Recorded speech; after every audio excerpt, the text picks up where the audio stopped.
Quand on travaille en zone de développement à Genève, c'est très fortement réglementé, les types de densité qu'on doit produire, etc. On ne peut pas, et ça a beaucoup de sens dans le sens du développement durable, d'arriver à une forme de densité. Mais donc il s'agissait quand même de faire un ensemble, disons une opération relativement dense.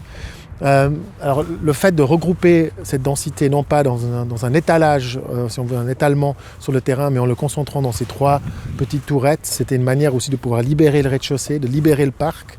C'était vraiment l'enjeu principal, c'était le vide qu'on arrivait à créer autour.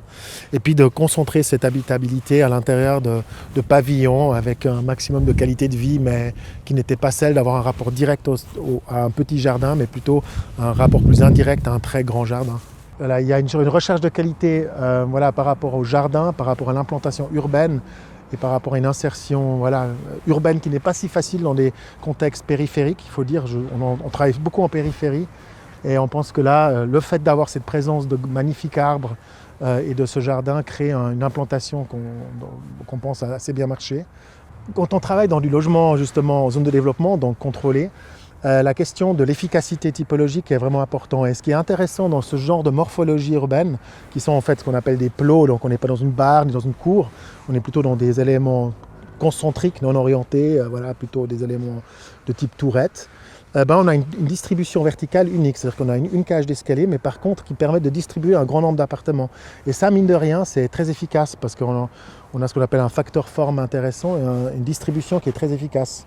Donc c'était aussi quelque chose qui a permis de développer des cages d'escalier un peu comme un tronc d'arbre où c'est un peu le cœur de dispositif et dans lequel on a développé tout un système d'escaliers qui se croisent et qui crée une forme de sculpture intérieure, comme ça, un espace assez particulier, disons, mais qui était possible parce que cette morphologie le permettait.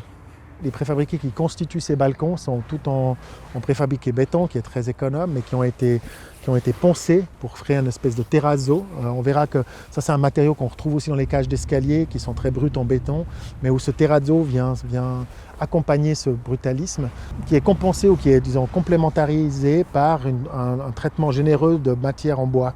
C'est-à-dire que les portes d'entrée sont des portes en chêne, avec des embrasures importants. Quand on rentre dans l'appartement, tous les fenêtres extérieures sont de toute hauteur, sont des grands coulissants en chêne. Donc on a aussi des parquets en chêne. Donc on a ce côté brut, je dirais, puis en même temps qui côtoie un côté plus matériau, plus que design en fait.